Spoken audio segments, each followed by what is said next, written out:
This is the web transcription service of the Royal Canadian Military Institute.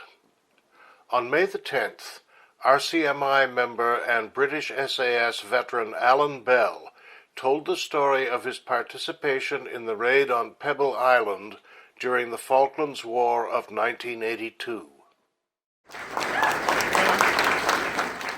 I'd like to thank the RCMI for inviting me back for a second show. I did one of these 2 years ago and it was quite interesting, so I hope this is the same. One of the things tonight, I've seen quite a lot of old friends, old being the inverted word. In fact, some of the guys I met tonight, I thought they were dead. But they're here, sitting with you guys.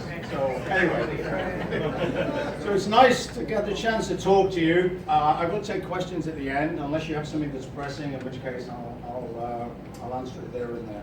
Okay? This security classification of this presentation tonight is classified, and all information is from personal sources. I thought that appropriate that I put up that on the bottom of the slide. Okay, I was not the architect of this attack. Have the news guys got that? I was not. However, I was asked my opinion, and I said, but we did it anyway. Okay. So a little bit about the SAS. Most of you have probably heard of it before, particularly the military guys. So it was formed during World War II in 1941 by David Sterling, who's at the top picture there. He's dead now. He died about 12, 14 years ago. And I was fortunate to meet him a couple of times before he died. And he's quite, even when he was in his older age, he was still a very formidable guy when you came to talk to the individual. The concept was putting small groups of people behind enemy lines to operate for weeks, in some cases months. This was a time when the commando forces, there was about 7 or 8 different commando units, and what they did, they had to put all these 600-700 men ashore, and all the battles that were fought when the commandos hit Europe, obviously they needed a big logistics tail. The SAS didn't. They went in with what they carried on their back and then did their damage accordingly. They were put into behind enemy lines using all manners of methods, from parachuting submarines on schooners. The long-range desert group was instrumental in getting them off the ground, and eventually David Sterling thought, why do we need the long-range desert group when we get our own land rules, and we'll do it ourselves. One of the things that stayed with this since 1941 is the fact that command and control of SAS operations should always be at the highest level. We found this out during the Falklands Islands to our detriment, is the fact that people were trying to get us to do things when they had no idea what our capabilities were, and they thought because we carried rifles that we could be sent and done any job, which was a major problem. So this is a classic example of why. And the other interesting factor, if there's any ex-RAF guys here, I do apologize profusely, because the SAS did destroy more planes on the ground than the RAF did in the air. Okay, so I get challenged on this every time I say that. So Operation Corporate, this was the code name for the Falklands War. And if you look up there, you'll see the 2 East and West Falkland. So if you look at the map, on your right you've got East Falkland, which is where most of the battles took place. On West Falkland, there was a few bits and pieces going on. If you look at the very top of West Falkland, you will see, if I had a laser pointer, you'll see where Pebble Island is. So, when we're talking about Pebble Island itself, those arrows will indicate where it was. I want you to look where Pebble Island is, which is at the top, and unfortunately this damn thing isn't working. There you go. Okay, here is Pebble Island. Okay, here is where we landed on D-Day. The unfortunate thing was, when we were tasked with this project, we did not know where the landings were going to be, simply because we were going ashore. If any of us got wounded or captured and we were interrogated, they did not want us to know the landings, where the landings were taking place. Okay, so we had no idea that the reason why we went in to take out Pebble Island was simply because it was too close to the D-Day landings, and not the real D-Day landings, the D-Day landings of the Falklands. So that was one of the reasons why we had to take this project on. So just to give you a quick overview, Pebble Island's off the northern end of West Falkland. It's approximately 20,000 acres, which is not a lot of land to put a considerable amount of SAS soldiers on to do a job and then get them off before first light, which was one of the biggest problems that we worried about. Strategically, it's closer to mainland Argentina, so it's handy for them to get in and out. Unfortunately, the jets that eventually started bombarding the task force when they started landing, they had to come in, get rid of their ordnance, and then get back to Argentina. These planes had the ability to take off on long runways, so they were a major threat, and this was one of the major problems. Now, the Royal Navy and their Harriers, they found out that they had resupplied this, and they had a significant amount of aircraft, and the aircraft were coming and going every day. The one that was particularly worrying was the Pucara, and the Pucara was unfortunately designed for counterinsurgency. After the diversion raids took place, we were attacked when we were withdrawing, and this Pucara, if you remember from the German time with the Stukas, they made this whining noise as they attacked you. Well, when the Pucara, this particular Pucara took off from Goose Green, and it came on top of us, we didn't know it until it was right there. There was no sound. It's as if the guy switched off his engine and then just sailed down, and he had us lined up. For some reason, this individual did not open fire on us. Whether he thought we were Argentinian troops or whatever the case may be, I have no idea. Basically, he didn't. So when he swung round again to come back and do it for real, fortunately for us, we were carrying a Stinger missile, which was fired, and his aircraft was shot down. He escaped by parachuting out of his plane, and to our knowledge, he lived to fight another day. But the problem they had is the fact that these aircraft were so close to the D-Day landings, they had to be eradicated. If they sent in the Air Force to do it, or the Navy, I should say, not the Air Force, the Royal Navy, Buccaneers, and all the other various different aircraft, they would hit some of the housing settlements on Pebble Island. There's about 25 families on Pebble Island, and they just took care of sheep and all the other various different things. So consequently, an air attack couldn't guarantee they'd destroy everything. Likewise, naval gunfire support from the many ships in the task force, that was considered, and once again, that did not take place. The only way it could be done effectively was to put guys on the ground to actually search out these planes, blow them all up so they couldn't use them again, and then bomb and blow up all the various different places around the airfield without hurting anybody from the Falkland Islands themselves.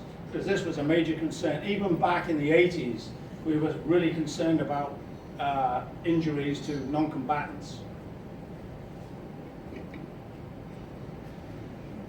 So once again, that's a bit of a better map of the Falkland Islands itself.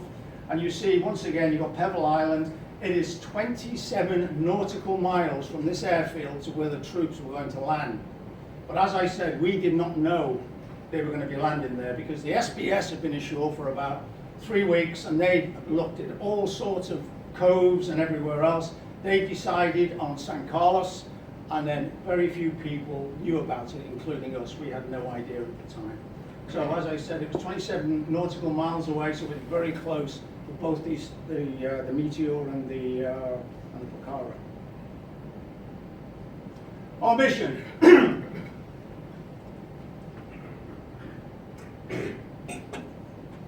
The mission was to attack the airfield, destroy the radar site, the fuel, the ammunition dumps, neutralize the pilots, the ground crew, and the airfield protection personnel before exfiltrating in the morning back to HMS Hermes, which was where we eventually started off from, and get back to sea with Task Force 317.8. I do not know why they put a .8 at the end of that 317. Maybe it's a naval thing, I don't know, but anyway, that's what we did. So before we could do any attacks, obviously we needed intelligence. We needed to know how many aircraft, where they were located, how many supporting staff was there. Because if we just landed as a group of people and went straight in and started taking these guys out, or attempting to take these guys out, and there was more of them than there was of us, we would have ended up with a problem consequently, as I said, we were on an island and we had limited amounts of time. So D Squadron, which is mine and Dave's squadron, who's sitting out the front there, we were tasked with this job. So our boat troop, we had to carry out a covert reconnaissance. We used our boat troop to go in and do this reconnaissance. The unfortunate thing from being out at sea and coming in to the actual land itself was very difficult and problematic because of the high winds, and most of it was combatic winds, which means these were ice pellets that cut into your face, into your clothing, and the helicopters and everything else. So getting off the ships to come ashore and do these missions was very precarious. And eventually they managed to get ashore. They just stopped south of Pebble Island, put their canoes together, their clipper canoes together, and then they paddled across the gap. They were put here, and they paddled across this gap, and the airfield is approximately there at the isthmus level. Once again, the weather was horrendous. There was terrible tide races, and they nearly got swept away. One canoe did in fact capsize. They righted it and managed to get ashore. So they got ashore, but they were like 5 hours late. Then they had to get to an observation post position to be able to observe the airfield, because they only had 24 hours to come back with the intelligence that we needed. Because even if they hadn't found out all the intelligence we needed to conduct a raid, the raid was still going ahead. Principally because the landings were going to take place 4 days later. And as I said, we did not know this. So we were worried where all the pressure is here, because we're all out at sea just getting on with life, and why we had to go in and do this so quickly.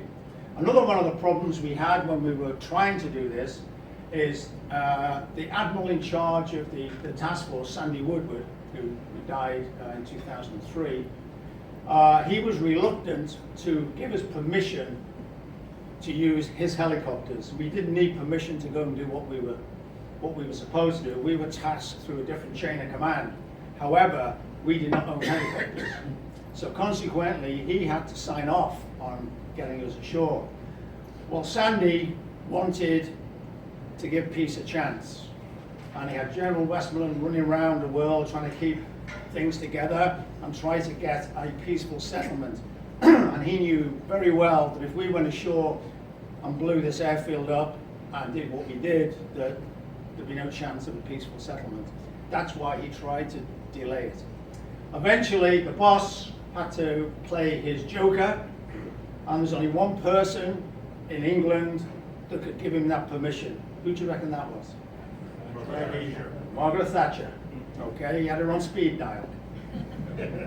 So he told her, she told the admiral, and the next night we're getting in the helicopters. Okay, it was that easy. Well, it wasn't that easy. We got into the helicopters. We were supposed to have a certain period of time on the ground. The unfortunate problem was, with the weather, all this, we're on, we're off. We got on the helicopters once, we got off, we got back on them again with all our equipment, etc. And then we were soaking wet before we even started this mission. And eventually, we were given the green light. We took off under very, very bad conditions. In fact, it was the bravery of the pilots, because they were told, you don't have to do this, we'll wait another night, which was pushing D-Day away another day. Anyway, they all agreed and they took us in. So they took us in, and it was quite awe-inspiring, flying 40 feet above the Atlantic, the South Atlantic, with the waves coming in the door, because there was a gunner in the door, a Marine gunner on a machine gun, and all the waves were coming in, so we had more water in the helicopter than we did outside the helicopter. So you can imagine, by the time we get to dry land, we are anything but dry. So we get out of our helicopter, and then we have an RV, and then we get briefed. So this was supposed to be a 4-phase operation. The first one was the insertion of the reconnaissance team, which was problematic. The second one was the pre-reconnaissance, pre-raid reconnaissance, which was also problematic because of the timings involved. We didn't have a lot of time for the recce group on the ground to be able to find out all the information. So really, when we got onto the helicopters that night, we didn't have half the information that we should have had, but we decided that we were going to go anyway because we were going to go. And then finally, you had phase 3, which was the main attack, on the airfield, and then finally the exfiltration. So during the night of the 14th, 15th, 3 Sea King helicopters departed from HMS Hermes with members of D Squadron on board. Upon landing, we had a briefing from the guys, very quick briefing I can assure you, because what we wanted to do is get to the target before it became daylight again. And the landing site was over, we landed 7.75 kilometers away from the airfield, which meant it's now 1:30 in the morning. We basically had to run to get close to the airfield.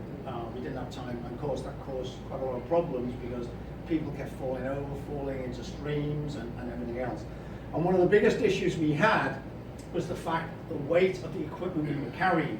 We took a single 81mm mortar tube, which we usually took ashore on raids like this, but all the people on the raid had to carry 2 mortar bombs, which are fairly heavy for those of you who are aware of the 81mm bombs. We were loaded up with ammunition. We had machine gun ammunition, we had rocket launchers, we had grenades, we had everything, because when we were going there, we didn't know when we got out of those helicopters what we were going into. We weren't sure how many people. There could have been 1,000 people there, but we didn't know that. So we needed to take enough ammunition to be able to deal with the situation as it was. Now, if we'd have known before how many enemy Argentinians were on the island, it would have been a little bit easier. But anyway, we had to go and do it as well. So we then started walking towards the airfield. One of the problems that we had was we had to split the 2 teams. Obviously, we don't know where the helicopters, where the aircraft were at that particular time. So we had to go and search them. So one team went towards the airfield to look for helicopters and then placed explosive devices on them, while the rest of us went to deal with the Argentinian garrison. The problem with dealing with the Argentinian garrison is they were in cow sheds, which were metal, and metal does not stop 7.62 and 5.56 bullets going through it. So consequently, we had to be very careful where we opened fire, because there was family houses. We didn't know whether those families had been evacuated or whether they were still in them. They were still in them, we found out later. So it wasn't a case of let's go and attack these cow sheds where they were all living. We had to be very, very careful. And we couldn't fire a shot until people started blowing up the planes on the airfield. Well, I've got pictures, the air photographs. You'll see how well dispersed they were, which made it even harder, because you had to do this in the dark. It was torrential rain, the Carpatic wind was blowing the ice everywhere, and the team had to go out there and find out where these aircraft were, and they did. And they attacked them, and that was fine. One of the funny phases of this was the boss, when he wanted to withdraw, which was like an hour before first light, he set up the flare, and we were all supposed to leave and go to a rendezvous point and then work our way back to where the helicopters were going to pick us up. Unfortunately, everyone was having such a good time, no one bothered looking up in the sky and seeing we've got to get out of there, because everyone just was doing their own thing. We were fighting with the Argentinian garrison, and the guys on the airfield were blowing up planes. So eventually, 3 flares later, and a lot of frustration, we decided we were going to withdraw. We hadn't taken a significant amount of fire from the Argentinians, because if you're sleeping in a cow shed, which is metal, and there's all these bullets coming through the cow shed walls, you don't really want to get up and play. You know, so obviously we just put suppressive fire down, and that took care of those guys in there. We have no idea of their casualties. We do know the commander of the airfield was killed.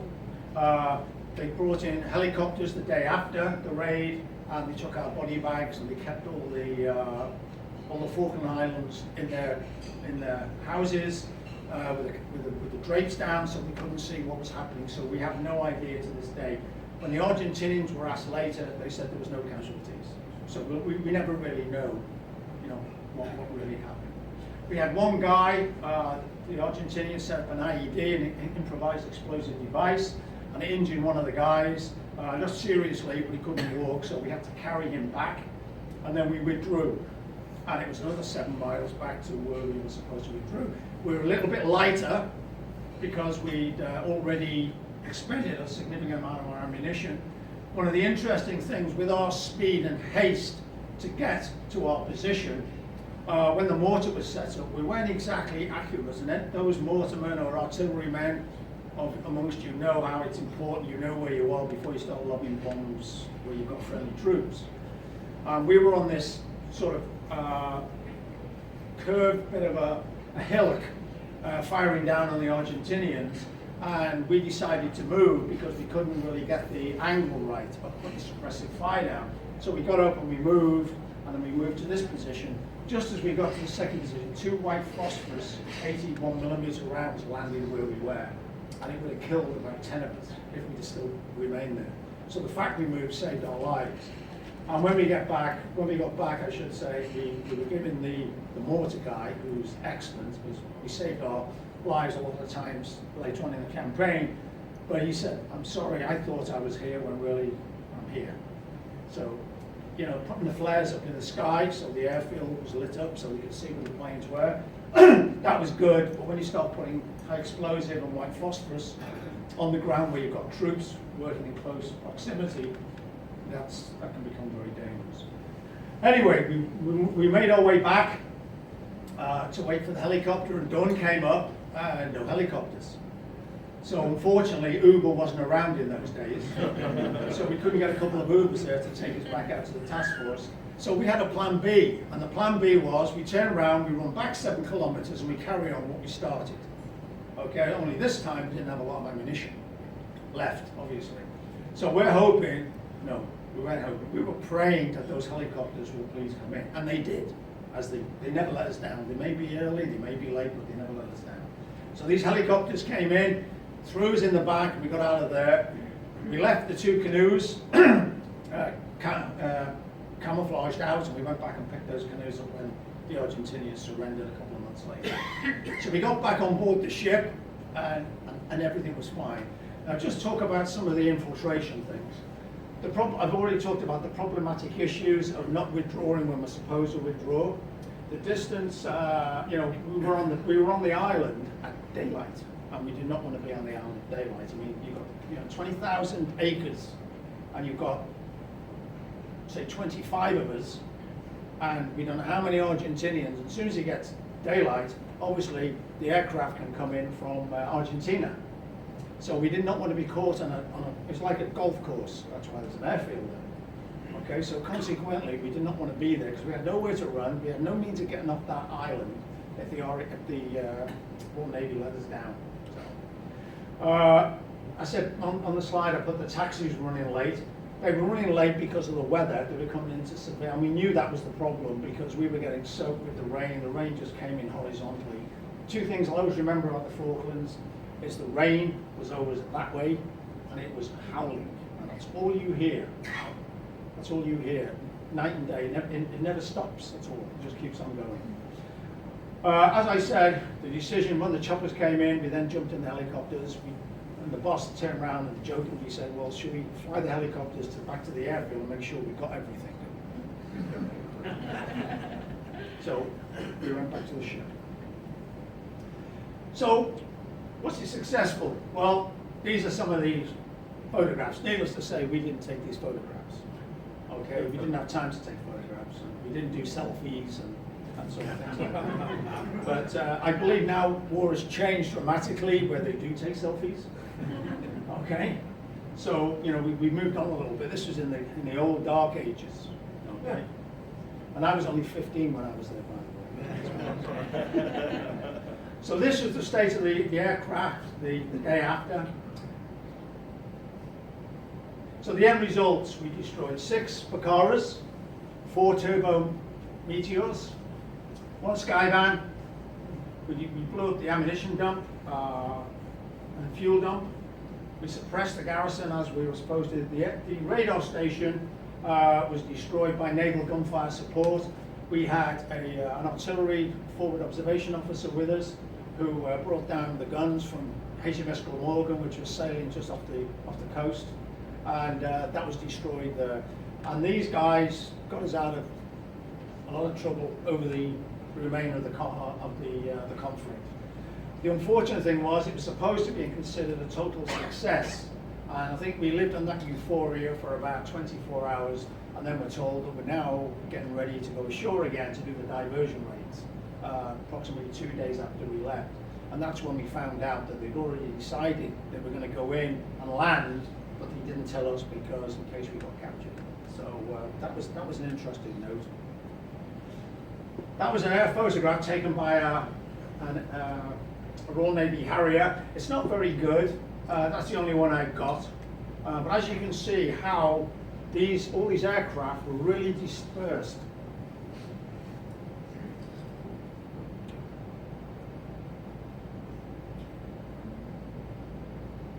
Okay. Anyone got any questions on the dispersal of those aircraft? Were there no hangars? No. No hangars. That'd have been easy if we didn't know where they were. But no. The other interesting thing about this was they didn't appear to move them. I mean, you know, when they land and they're getting equipped, ready to go and do another mission, usually you put them in different places because there was no hard standing. This was a grass track. This was like a grass sort of runway. You could play tennis on it, etc. So there's nothing laid down. There wasn't a concrete runway like there was in Port Stanley. So consequently, it was really difficult. And I don't know how the guys actually, when I went back years later, I could not believe that we'd been there. Because obviously, we only saw it in the dark. You know, when you're going around the houses and you look at the cow shed, which is still there, it's been repaired because there's about 5,000 rounds in it. But on the airfield, the wrecks of the aircraft are still there. They've been moved off the main runway now, but the wrecks are still there on the ground. And I've got other photographs of those, but they're taken 30 years later. Some of the command and control problems. I've already mentioned about Sandy Woodward, Admiral Woodward. He would not release the assets. Okay, and this was another problem that we had when we moved into the Falklands once we'd already landed, because we couldn't go nowhere with our helicopters. We didn't have our own helicopters. And the chain of command was so convoluted. We were working with the Navy, working with the Marines, and working with the SBS, Special Boat Section, who are the equivalent of what we are, but we're land, they are sea, etc. It just was not being gelled together, and we thought it's going to get worse, and it did get worse later on. It's because no one knew how to use us. And it was like taking, you know, sort of 30 pedigree horses to a race, locking them up in a barn and not allowing them to run in a race. And that's basically what it was like. It's everything revolving around those helicopters. If we didn't get them, we didn't go play. So, the time problems. Although this was the second operation that we conducted, the first one was South Georgia, we have a tendency to keep running into a fight. And we were hoping that we could do what we've been trained to do, sneak in, do what we need to do, and then sneak out. But every single, our first two missions were getting out of a helicopter and running like mad to go somewhere, do something, and then running like mad to get back again. There was none of this thing you see in the movies.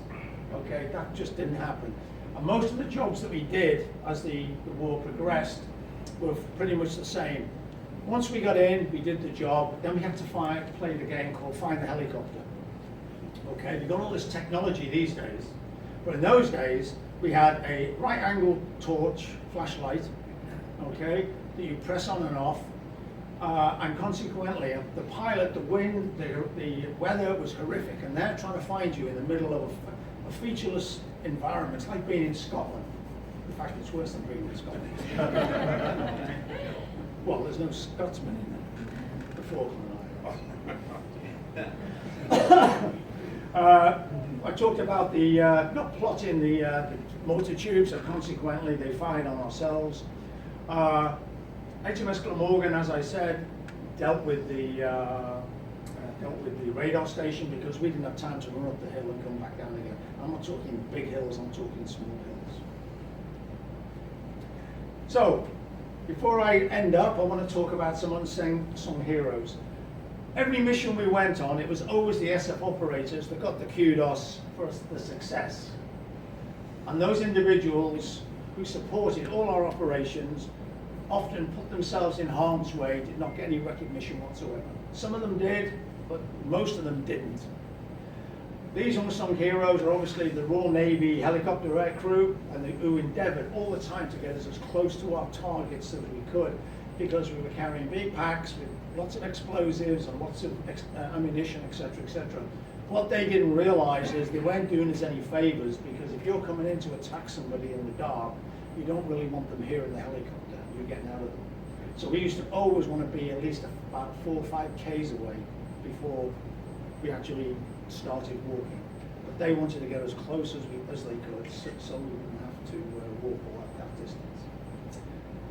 Without these individuals, a number of our missions would not have been successful.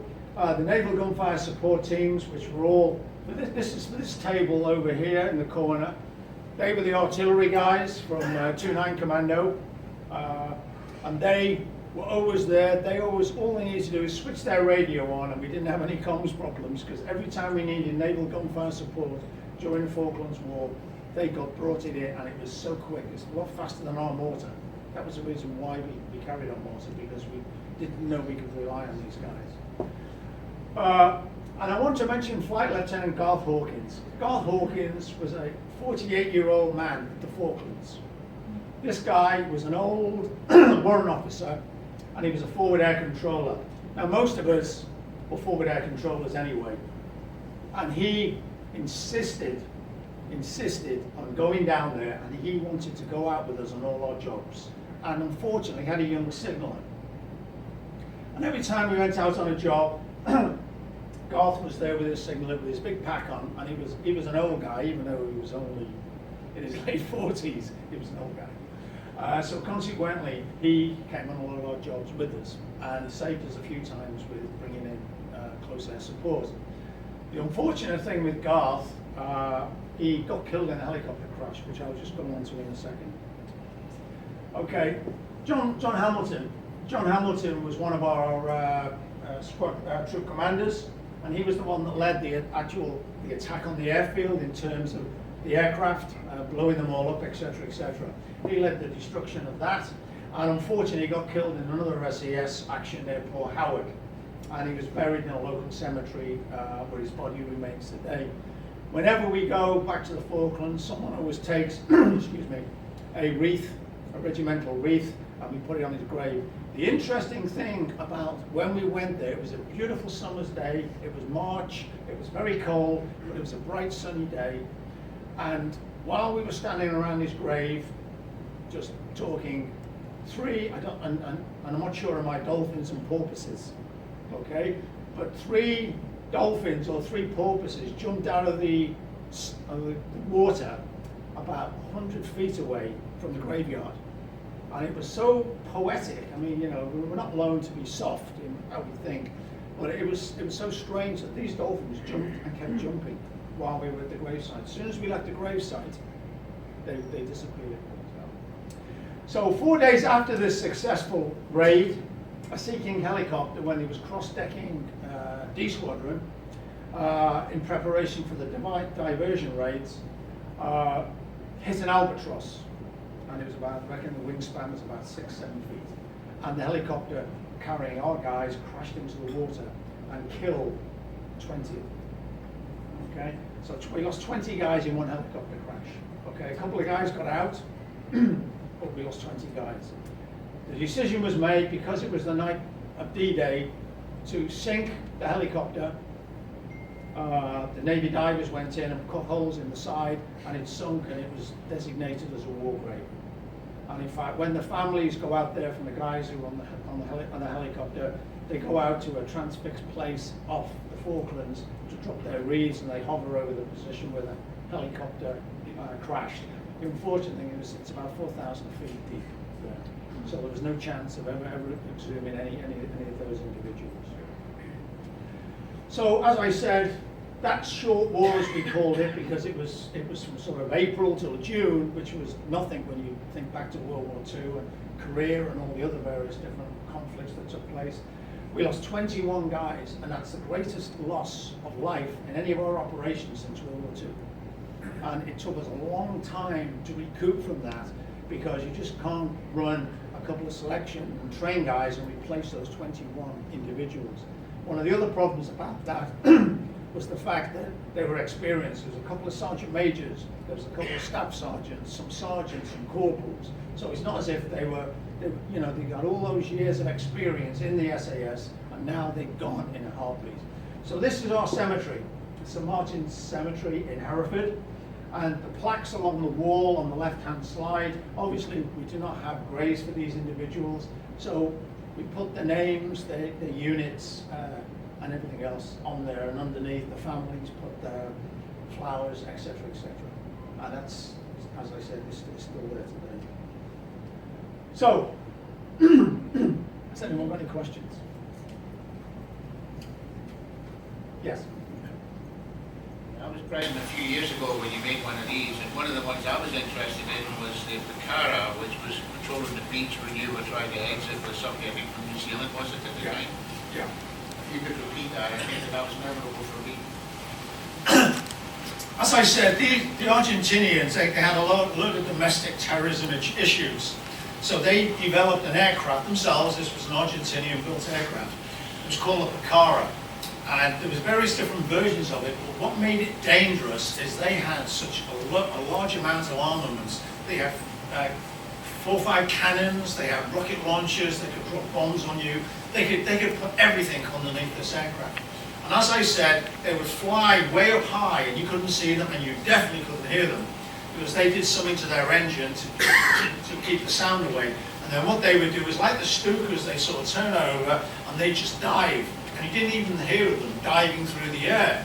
And then all of a sudden, they would flip themselves over, and then they'd be on their attack, and they just fire everything at you. And as I said, we were very lucky that this aircraft did not attack us, because we were walking in daylight, because we'd done our diversion raids, we'd attacked Goose Green, we were on our way back to join the task force. So on the way back, we ended up with this Picara chasing us until we shot it down. And then when we got closer to the beachhead, we had the parachute regiment trying to shoot us because they thought we were Argentinians. So if it wasn't the Argentinians trying to kill us, it was our own people. But we got back anyway. So. Any other questions? Yeah. Special boat service you mentioned, they did some prep work. Yeah. What did they do and how difficult was it for them? Well, it was very difficult because of the conditions. The swell, the sea... Repeat the question. Oh, sorry. I was asked about the special boat section, the SBS, our naval equivalent. And they were tasked to find out where we were going to land. So they were going into all these coves, and the things they had to be careful and look for was the fact we needed cover from aircraft, fast jet aircraft, because the Super 810s and the Mirages were going to come as soon as they realized where we were. So it took a long, meticulous time for them to do this. It was dangerous work, simply because of the weather conditions. They had to go ashore, make sure there was enough depth to be able to get landing craft in, and we needed to have a sort of an area where we can fan out and hold that area, that landing area, so while we're bringing all the troops in and all the supplies and everything else. And it took time for them to do it. Well, they found the ideal spot, which is the San Carlos.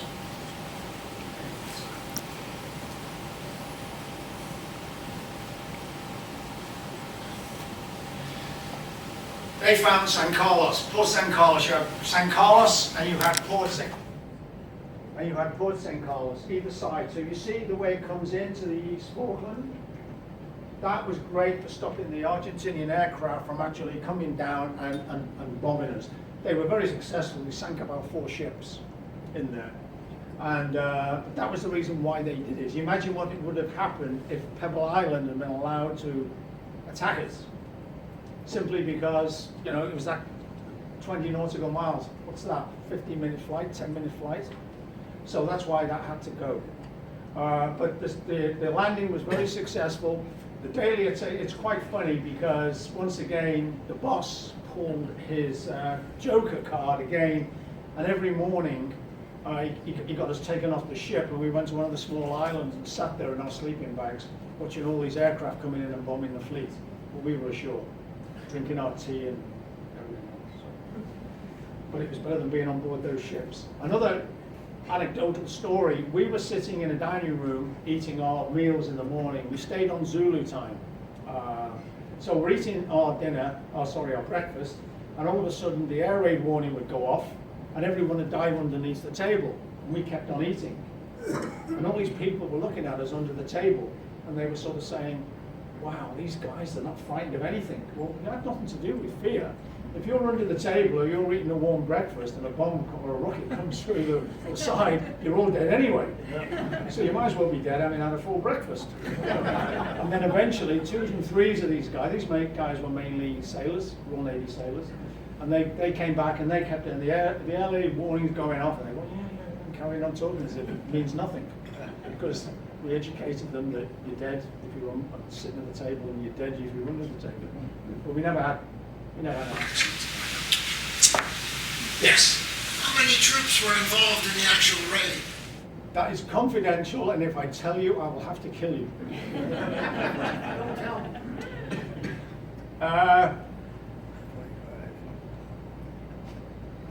Do you remember, Dave? You mentioned 20 earlier. Yeah, it was. A squadron is what a squadron is. I mean, you know, we don't have deployment like a troop in the army and a company in the army and a battalion in the army.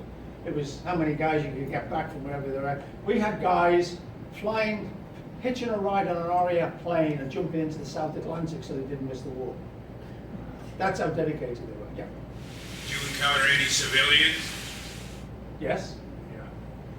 Yeah, it was a requirement for prisoners. And we did not know at that stage that the Argentinians were actually living in amongst the locals. So consequently, when we approached a small settlement, we had to be very careful before we actually went in, and we weren't worried about the locals, because obviously we were there for them, but we were worried in case we bumped into a bunch of Argentinians. But we did bump into them. They were happy to see us, and if a veteran from the get my wars mixed up, a veteran from you in the street and shake your hand, and they want you to come to their house for dinner, breakfast, or lunch. I went to the museum to get some 50,000 maps of where we were, because we just took a bit of map for the area we were working in. How much they get the full maps? It cost about £70, and the woman turned around to me. She says, "Are you a veteran?" I says, "Yeah, why?" And she says, "Oh, we don't take your money. Your money is useless on this island." And I said, "Well, you're a museum and you've got to keep yourself going." And I made her take the money off me because, you know, I needed the maps, or I wanted the maps. But the friendliness with those guys now, I mean, they have got the biggest protection force any 2,000 people have in the whole world. And guess what they found offshore about 6 years ago? Oil. So we don't know what's going to happen in the. That's not my problem. It's probably looking around here. It's not any of our problems. That'll be the next era that's going to have to deal with that one. Yeah. Where do the SAS men come from? Can you join directly into the SAS, or are they all plucked out of various regiments or volunteer for, and then are they all considered to be SAS only, or are they ex-Dorsetshire or whatever? I was a Marine, and I wasn't allowed to go in the army till I formally left. So I had to leave and then join the SAS. We have what's called a selection, and anyone in the British forces can volunteer for SAS selection. And it doesn't matter what rank they are, it doesn't matter what regiment they come from. During my time, the majority of the people in the SAS were from the parachute regiment. Okay, it was very heavy. I mean, my troop was actually 80% parachute regiment guys. There was two Marines and a Navy cook.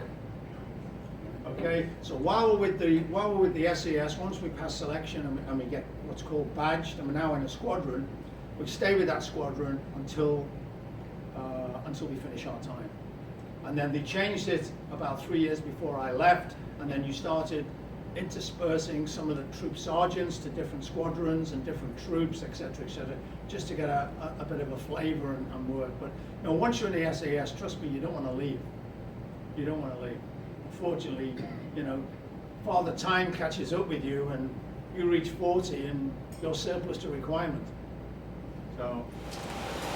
And avoiding the fact that he had to leave the Marines because we never took Marines directly for many reasons, but he had to join the parachute regiment before he could come into the come into the regiment, so he avoided that fact. He actually had to go to the parachute, not go to the parachute, but join the parachute.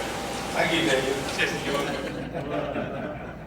For the airborne boys, yeah. That is another story in itself, because you need a shadow rank in the SAS. So you have your SAS rank and you have a shadow rank. The reason you have a shadow rank, because until sort of about 20 years ago, if you got RTU, returned to your unit, you had nowhere to go.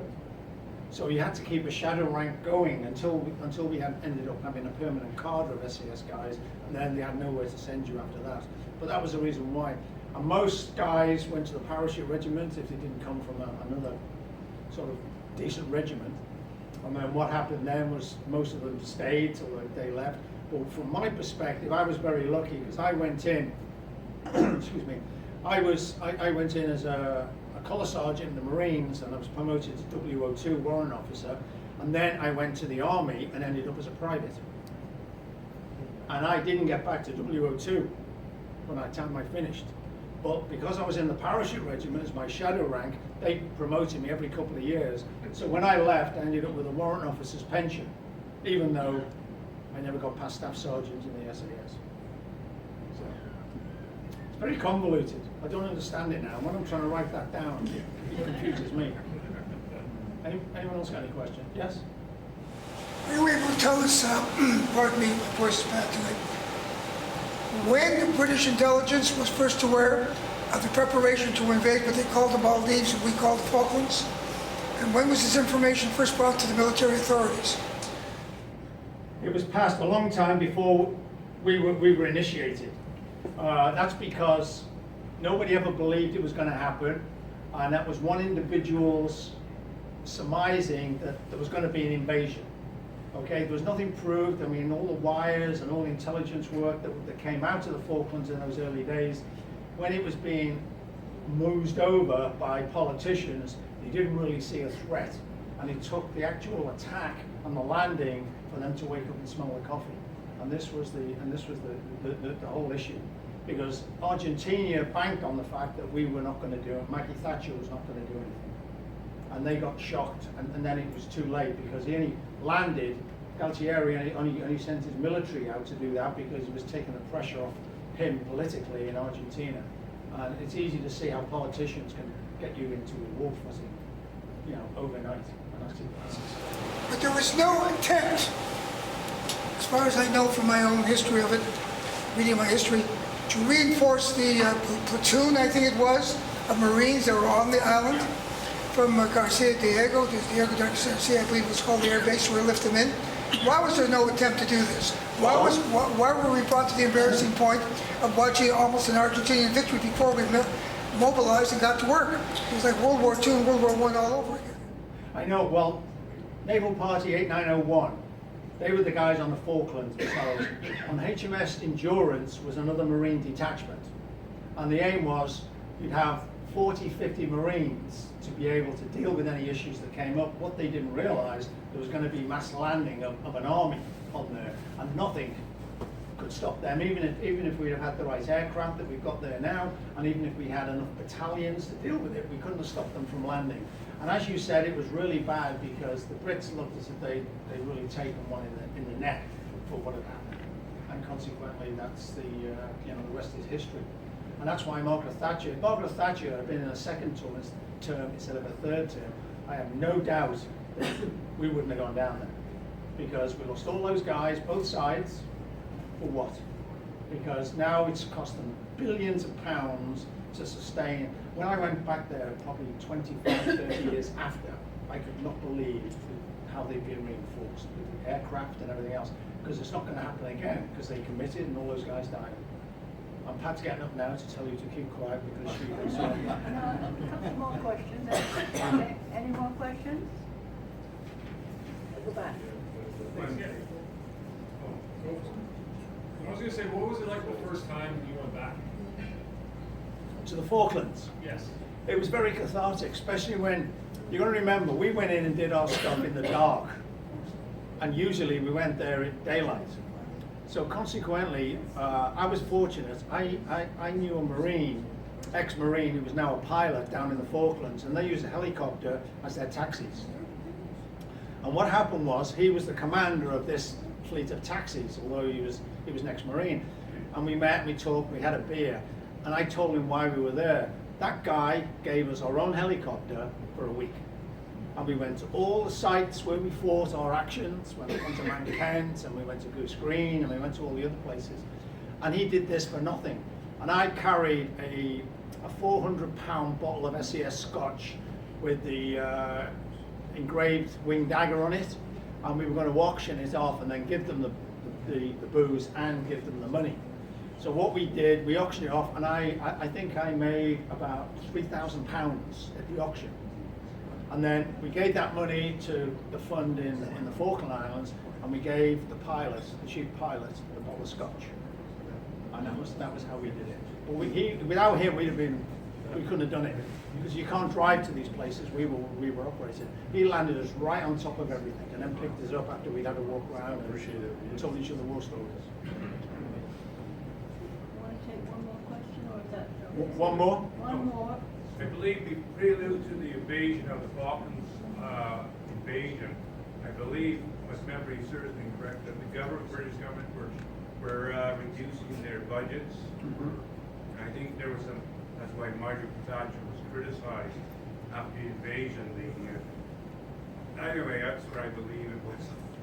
What's your thoughts? When you're in the military, like every military guy here, you might agree what the government says. Yeah. And you don't particularly, I mean, can you imagine a lot of the Canadian soldiers when they were told, well, we're going to Afghanistan? Yeah. Some of them wanted to go because that's what they joined the military for. Then you've got those guys who don't want to go to do that type of thing.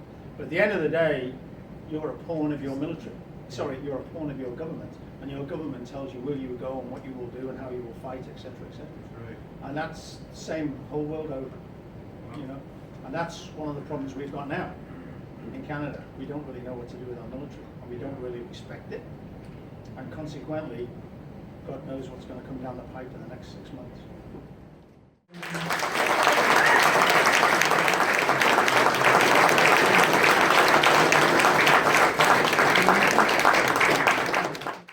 This has been another in the series of podcasts produced by the Royal Canadian Military Institute in Toronto as a public educational service. You can find notices of upcoming events and links to our webcast archive on our website at www.rcmi.org. On behalf of the Institute, this is Eric Morse saying please subscribe to our channel and thanks for listening.